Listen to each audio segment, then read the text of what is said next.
최근에 이제 부동산 주변에 투자하시는 분들 많으니까 네. 어때요? 뭐 아무래도 완화해준다, 완화적이다 이런 네. 얘기들 많이 있는데 이런 것들이 좀 시장에 영향을 미치는 것 같으세요? 미치고 있죠. 지금 그래서 지금 이분들이 사실 저도 헷갈리는데 네네. 그분들도 마찬가지로 헷갈리실 거란 말이에요. 네. 근데 뭔가 확실한, 불확실한 이 상황이 좀 확실한 걸로 바뀌겠다 싶으면 여차하면 뭔가 들어가겠다. 네. 약간 이런 심리는 되게 강한 것 같고요. 이제 그 마음 한편에는 금리 인상하고 그러니까 조금 좀 멈춰야 되나? 이런 것들이 지금 섞이면서 네. 굉장히 혼란스러워 하시고 있고요.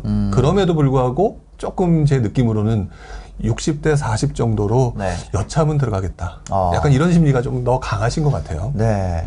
지금 산다. 그러니까 뭐 지금 산다도 있겠죠. 네. 근데 무주택자분이든 다주택자분이든 다주택자분들은 다주택자 나름대로 정책 변화에 따라서 여차하면 괜찮은 거 사겠다. 네네네. 무주택자분들도 뭐 금리 인상 되게 두려운데 조금이라도 움직이기 전에 내가 손해 보면 안 되니까 네네. 여차하면 들어갈 때를 찾으려고 하는 그런 분들이 참 많은 것 같아요. 이거 사실 의도한 바랑 좀 다르게 흘러가게 되는 거 아니에요? 왜냐면 규제를 푼다는 게 이제 네. 좀 물건을 내놔라. 네, 그런 건데. 그렇죠. 근데 그 방향으로 고려하시는 분들은 좀 잘 없나 봐요. 모든 게 이제 자기한테 유리한 쪽으로 해석을 하시는 것 같은데 네네. 규제가 완화된다라면 집값이 오른다. 라는 생각을 가지신 분들이 좀 많다 보니까 네네. 아무래도 그렇게 생각하시는 것 같은데 네. 제가 그냥 개인적으로 보기에는 정부는 그 두 마리 토끼를 다 잡을 수 없으니까 네. 조금 그 부분을 안 올라가게 하겠다라든지 이거보다는 네. 조금 적게 오르더라도 결국 중기적으로는 시장 안정을 만들어내겠다라고 하는 쪽의 접근이 네. 조금 더 좀 생각이 더 많으신 것 같아요. 그러니까 단기적으로 투자자들이 들어오기는 하더라도 네네. 니네들이 들어와서 물건을 내놓으면 물량이 늘어날 테니 그러면은 결국 중기적으로는 전세 가격이든 매매 가격이든 안정이 되겠지. 이번 정부에서는 그걸 안 했으니까 더 많이 오른 거 아니냐. 네네. 약간 이렇게 생각하시는 게 조금 더 주된 생각이 있지 않을까. 실제로 그 매물이 좀 줄었다고 하시더라고요. 그때 아까 그 아실에서 보여주셨던 거 이거 네. 어떻게 들어가면 되나요? 한번 보면은 네. 카메라 한번 보여주세요. 저 아실에서 저는 이제 매물 증감 같은 경우를 보게 되는데요. 네. 이렇게 되면은 이제 서울 지역을 그걸 예를 들어서 보게 되면 일별 매물 현황이 있잖아요. 네. 자, 이렇게 누르고 요거를 이제 다시 저는 이제 재선택해서 네. 서울을 먼저 찾아서 보거든요. 네.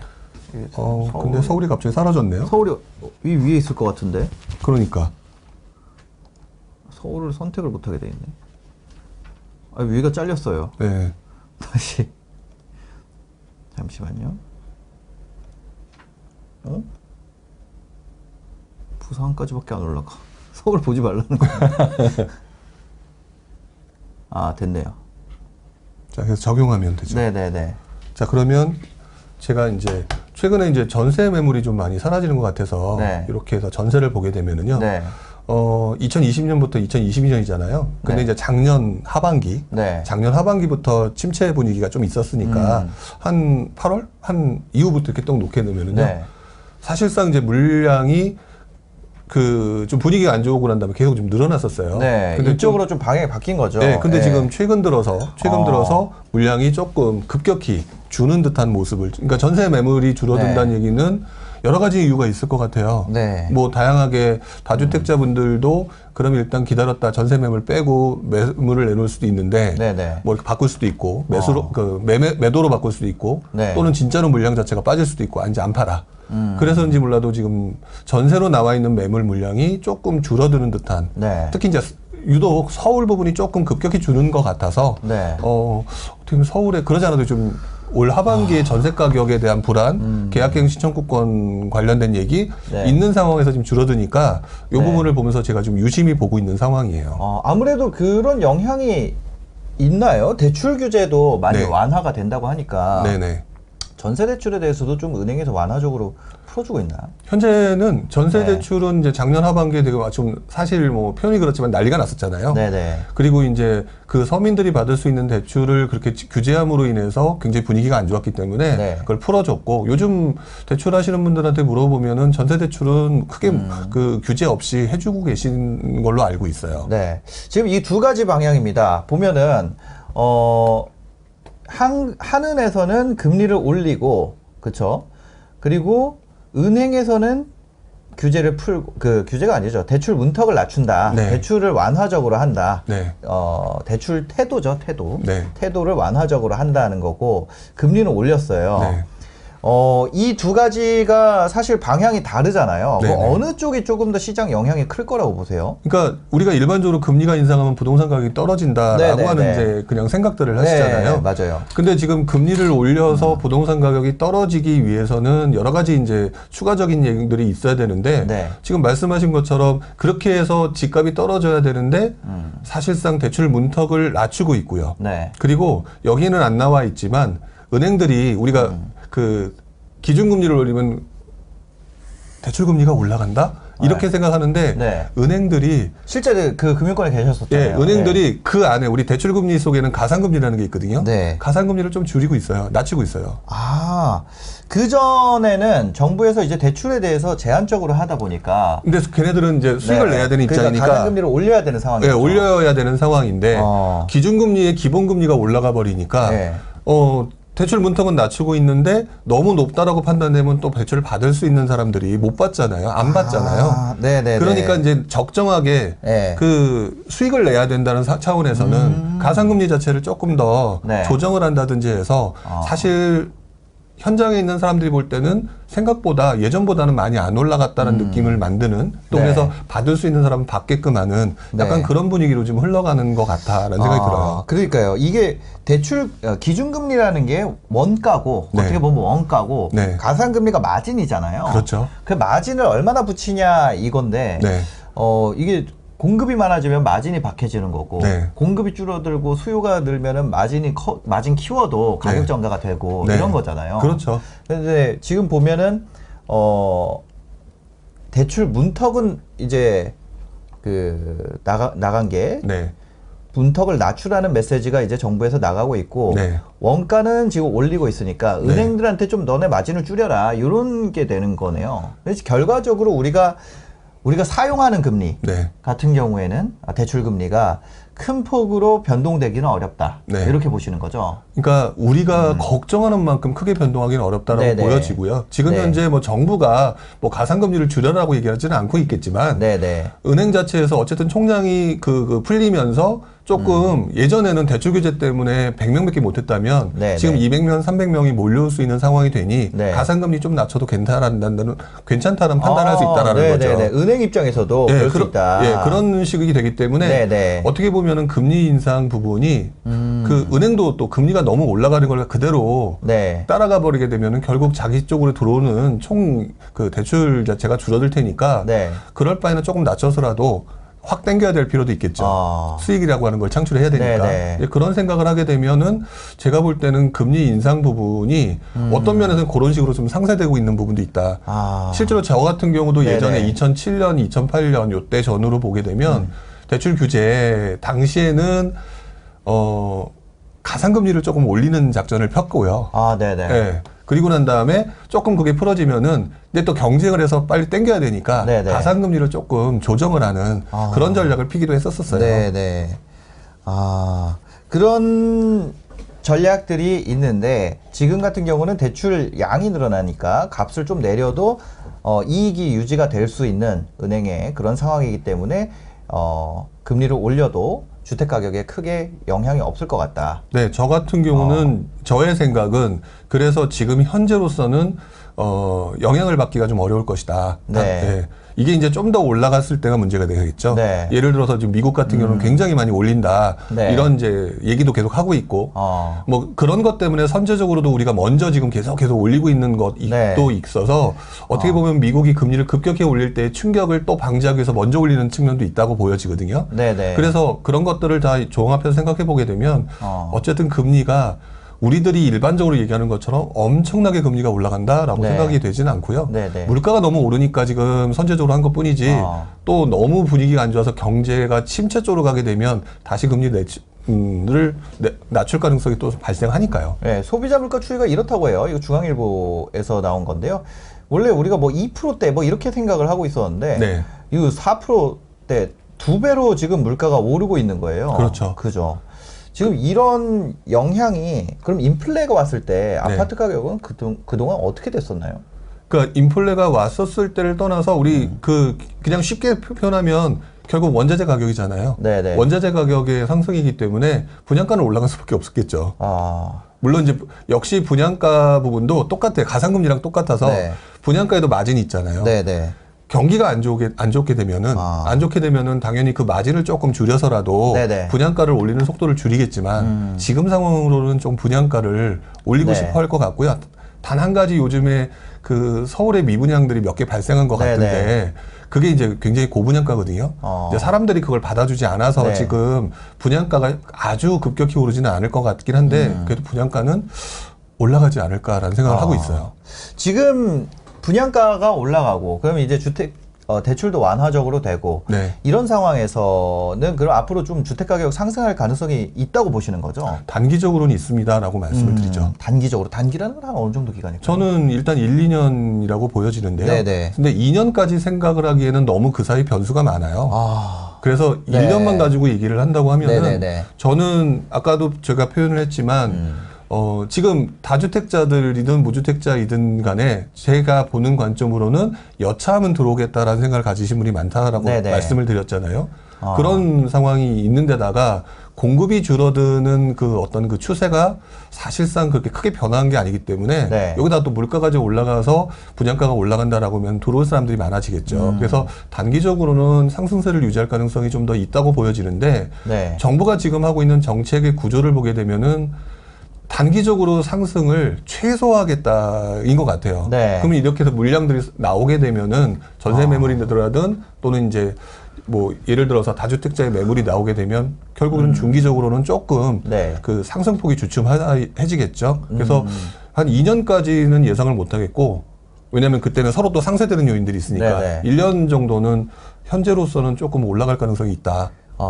LTV를 80%까지 풀어준다 그랬어요. 무주택자가 살 경우에는 80%, 1주택자도 70%까지 풀어준다 그랬는데 네. 이거는 확실히 좀 상승 요인으로 작용하게 되는 거 아닌가요?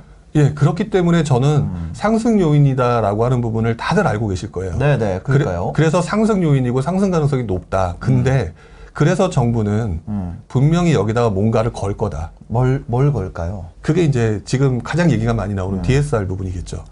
DSR 부분. 네, 그러니까 DSR 부분을 네. 사실 무주택자 입장에서만 생각을 해보게 되면 네. 이분들은 사실 굉장히 지금 억울하거나 속상한 상황이잖아요. 그래서 80% 대출을 해주게 되면 네. 이분들이 가는 그 어떤 곳은 뻔할 것 같아요. 네네. 서울 쪽에서도 중심부에 들어갈 돈이 없는 분들이 더 많을 테니까 네네. 그러면은 저는 약간 가격대가 낮거나 중소형 아파트 쪽으로 방향성이 조금 다시 전환될 가능성이 있는 상황인데 네. 또 그게 또 과열되면 안 되잖아요. 정부 입장에서는. 네네네. 그러니까 일단 LTV를 풀어준다라는 신호와 함께 약간 부담스러운 DSR이라고 하는 또 다른 그 반대급 구조로 떨어질 수밖에 없는 네네. 또는 수요를 조절할 수 있는 이 DSR이라고 하는 부분을 그 손에 쥐고 계속 그 0점 조정을 한다고 그럴까요? 네. 이렇게 되지 않을까 싶어요. 실제 뭐 그런 뉴스가 나오고 있습니다. 이거 4월 8일 기사인데요. LTV 완화에도 DSR 탓에 6억 이상 주택 구입이 어려울 것 같다.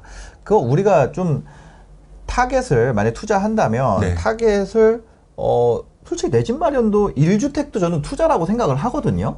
그렇죠. 오르면 땡큐잖아요. 네, 그렇죠. 나는 내릴 때 살래, 내리는 곳에 살래 이런 분은 없잖아요. 네. 그러니까 내가 어떤 주택 포지션을 잡는다면은 6억 아래 주택에 지금 좀 잡아봐야 되지 않나 이런 생각이 드는 거죠. 네.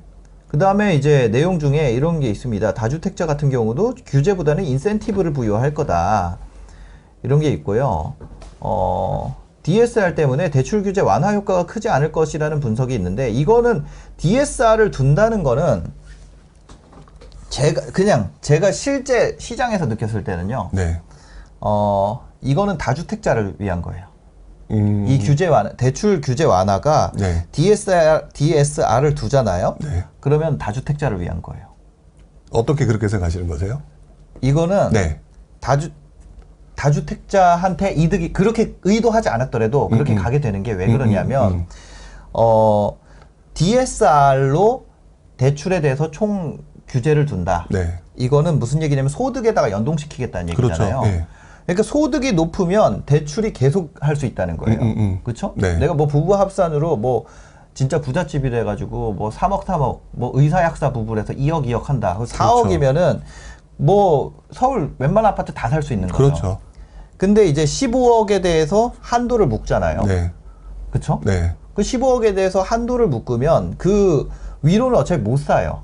그럼 그거는 그 고소득자 1주택 사는 거에 대해서는 규제가 있다는 거예요, 여전히. 그렇죠. 이거 15억을 풀어주지 않는 이상. 그렇죠. 그죠? 네. 그러면 고소득의 저가 아파트에 대해서만 내가 풀로 받을 수 있다. 이러면 명의 바꿔가지고 다주택 하라는 얘기 아니에요. 그렇죠. 그러니까 결과적으로 왜냐면 거기다가 임대사업 등록할 수 있는 거 열어준다 그러고 네. 뭐 다주택자에 대해서 그거 뭐 1년간 그거 해주고 네. 그러니까 이게 지금 악용을 하고자 마음을 먹으면 맞아요. 근데 거의 시장은 악용을 하게 되거든요. 자신한테 유리한 쪽으로 가니까 그러니까, 다 그게 남들이 볼 때는 악용이죠. 그러니까 지금 이 상황에서는 6억 이하 아파트에 대한 고소득자의 공격적 매입이 일어날 수 있는 환경이다. 저는 그렇게 생각이 되네요. 이거를 그냥 쭉 듣다 보니까. 네, 지금 말씀에 네. 전적으로 공감을 하고요. 네. 오히려 그 부분이 물론 이제 정부가 공격적으로 매입을 하게끔 만들려고 하는 생각을 네. 가지고 한 건 아니겠지만 그렇게 하진 않겠죠. 예, 네. 또 한편으로는 그렇게 함으로 인해서 그분들을 공격적으로 매입을 하고 난 다음에 네. 그 물건을 빈집으로 놔두진 않을 거잖아요. 그렇겠죠. 예, 네. 그러면 빈집으로 놔두지 않게 되면 또 물량이 빈집으로 놔두죠. 왜냐 임대차 3법 때문에. 예. 그러니까 또 임대차 3법을 또 건들려고 하는 거잖아요. 그래 임대차 3법 또 푸는 거고. 예. 그러니까 지금 말씀하신 것처럼 네. 요걸로만 보게 되면 다주택자들한테 매우 유리한 법령인데 네, 말씀하신 것처럼 악용을 해서 빈집으로 놔두려고 하는 사람들한테 네. 야 다주택자들 임대차 이렇게 해가지고 너희한테 인센티브 줄게 네. 라고 하는 순간 또 물량이 나올 수 있고 아. 그러니까 단기적으로 가격이 올라가는 거는 내버려 두더라도 네. 약간 좀 그거를 좀 돌려서 원래 목적으로 한 쪽으로 약간 유도하려고 하는 네. 약간 그런 것들도 조금 보이는 느낌인 거예요. 왜냐면 이게 실제 무주택이신 분들은 이거에 관심이 없거든요. 네. 왜냐면 지금 2022년이잖아요. 네. 2015년부터 상승장이 돼가지고 22년이 됐는데 지금까지 무주택자이신 분들은 주택에 관심이 없거나 내가 원래 그걸 안 하거나 주택에 대해서 관심을 갖는 걸 싫어하거나 이런 네. 분들만 남았거든요. 그렇죠. 근데 그분들한테 이런 정책 메시지가 갈까? 저 지금 여기 3,200분 들어와 계신데 이 3,200분도 네. 전부 다 사실상 주택에 관심 있는 분들이지. 그렇죠. 관심 없는 분들이 이게 가야지 무주택자 내 집 마련이 될 거 아니에요. 네. 그러니까 그게 되게 아이러니한 것 같아요. 아이러니해. 맞아요. 예. 이게 지금 무주택자분들은 계속해서 관심이 없고요. 관심이 없죠. 예. 다주택자분들이거나 약간 이제 경험하신 분들이 예. 이거를 가면서 굉장히 고민들을 많이 하는 그러다 보니까 자꾸 예. 관심 없는 분들이 자꾸 좀 더 뒤처지는 예. 약간 이런 분위기가 너무 이제 좀 커다랗게 나타나고 있는 것 같죠. 사회초년생도 계시다고. 진짜 드문 사회초년생이 여기 또 저희 채널이 약간 네. 나이가 있거든요. 초년생분 김민님이 벌써 이렇게 또 그렇습니다. 예. 관심 있는데 안 사는 사람도 있어요. 예, 이렇게 분해님이 또 얘기해 주셨네요. 김영민님도 관심 있고 무주택자예요. 이제 고민이 많으시는 네. 상황이겠죠. 그래서 지금 같은 경우에 이제 관심이 있는데 무주택자이신 분들 같은 경우는 네. 그쪽으로 좀 뭐라고 해야 될까요? 지금 좀 저가 아파트로 들어가긴 들어가야 되는데 네. 그러려면 DSR을 고려를 해야 되니까 소득을 올려야 되고 네. 그죠? 그러니까 소득이 있어야 돼. 소득이 없으면 DSR이 있는 이상 또 6억 아파트, 7억 아파트도 접근이 안 되는 네. 그거잖아요. 그렇죠. 그렇습니다. 하여튼 지금 한 가지 정책만 가지고 놓고 보게 되면은 좀 판단하기가 되게 어려운데 네네. 어쨌든 지금 현재 방향성도 지금 뭐 여러 가지 얘기를 좀 했지만 네네. 결국에는 지금 무주택자분들이 접근할 수 있는 그다음에 어쨌든 LTV 80을 풀어주고 DSR이 뭐 지금 설왕설래를 하고 있지만 네. 그러면 결국에는 무주택자이든 다주택자이든 이분들이 약간 외곽이든 뭐 어쨌든 간에 지금 뭐 좀 가격대가 좀 낮은 네네. 이런 아파트 쪽으로 방향을 전환할 가능성이 굉장히 높은 상황이다라고 생각하시면 조금 판단하시긴 편하실 것 같아요. 네. 그렇게 해서 본인이 자신이 받을 수 있는 한도 내에서 움직이면 네. 나와 비슷한 사람이 세상에 많다라고 하면 다 비슷하게 움직일 거거든요. 그러면 네네. 무주택자가 유주택자가 되면서 네. 나름대로 또 수익을 볼 수 아. 있는 상황으로도 네. 전개되실 테니까